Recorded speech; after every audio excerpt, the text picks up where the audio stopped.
ধুবুৰীত ঐতিহ্যবাহী অশোকাষ্টমী মেলাত পুণ্যাৰ্থী ঢৌ। কালিৰ পৰা ধুবুৰীত আৰম্ভ হোৱা ঐতিহ্যবাহী অশোকাষ্টমী মেলা, য'ত অসমৰ বিভিন্ন প্ৰান্তৰ লগতে মেঘালয় আৰু উত্তৰ বংগৰ পৰা হাজাৰ হাজাৰ পুণ্যাৰ্থীয়ে অংশগ্ৰহণ কৰিছে। এই পুণ্যাৰ্থীবৃন্দই ৰাতিৰ পৰাই ধুবুৰী চহৰৰ বিভিন্ন মঠ, মন্দিৰ আৰু বিদ্যালয়ত আশ্ৰয় লৈ পবিত্ৰ ব্ৰহ্মপুত্ৰ নৈত স্নান কৰে। চহৰখনৰ ৰাস্তা, বাট-পথ ৰাতিপুৱাৰ পৰাই পুণ্যাৰ্থী ঢৌত মুখৰিত। পুণ্যাৰ্থীৰ সুবিধাৰ বাবে ধুবুৰীত বিভিন্ন ধাৰ্মিক সংগঠন, স্বেচ্ছাসেৱী সংস্থা, ধুবুৰী জিলা ছাত্ৰ সন্থা আৰু ভাৰত বিকাশৰ দৰে সংগঠনসমূহে বিনামূলীয়া খোৱা, থকা আৰু চিকিৎসাৰ ব্যৱস্থা আগবঢ়াইছে।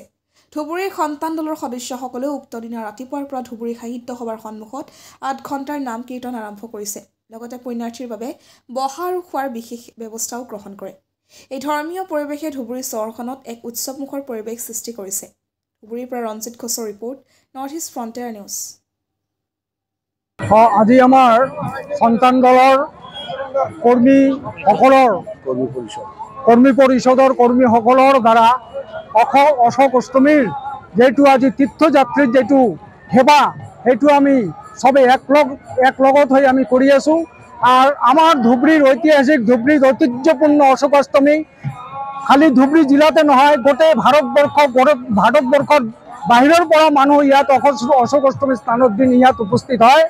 আৰু আমাৰ এই ৰামনাৰায়ণ দল যেটো আছে, এই দলৰ আমাৰ যেটো স্বেচ্ছাসেৱক কৰ্মীসকলে আমি সেৱা কৰি গৈ আছোঁ। অহা দিনত আমাৰ উদ্দেশ্য যে আমি আমাৰ গুৰুৰ সৎ উপদেশখিনি, আদৰ্শখিনি লক্ষ্য ৰাখি আমাৰ যেটো কৰিব লগা আছে, আমি এইটো আমাৰ হিন্দু সনাতন ধৰ্মৰ কাৰণে আমি কৰি যাম।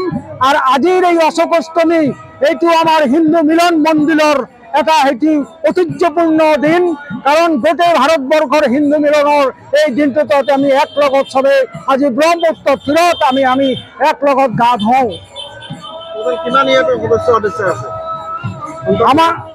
আমাৰ ইয়াত বালক ব্ৰহ্মচাৰী আমাৰ কৰ্মী সভাৰ কৰ্মী যেটো পৰিষদ আছে, হাজাৰ হাজাৰ ইয়াত আমাৰ সন্তান দলৰ সদস্য আছে।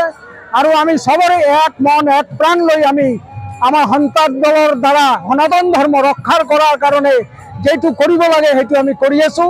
সেৱামূলক আমাৰ প্ৰতিষ্ঠান। আগন্তুক দিনত আমাৰ পৰিকল্পনা আছে।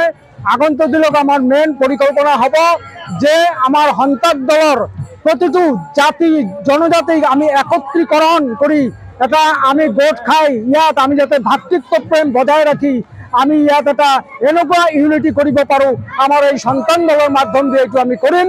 আৰু এইটো ভাৰতবৰ্ষৰ প্ৰতিটো প্ৰান্তৰ পৰা আমাৰ দীৰ্ঘদিনৰ পৰা আমাৰ এইটো উদ্দেশ্য আছিল। আৰু ধুবুৰীৰ পৰা এতিয়া চদিয়ালৈকে গোটেই ভাৰতবৰ্ষলৈকে আমি এইটো কামখিনি আগুৱাই যাম।